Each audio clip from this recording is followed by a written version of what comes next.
करायची त्याचं कारण पहिलं अभंगाच्या चरणामध्ये सांगितलं. मार्ग लावून गेले आणि दयानिधी संतते.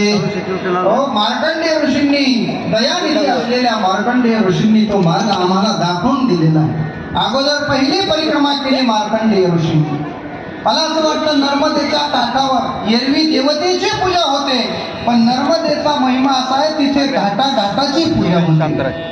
घाट न घाट पूजा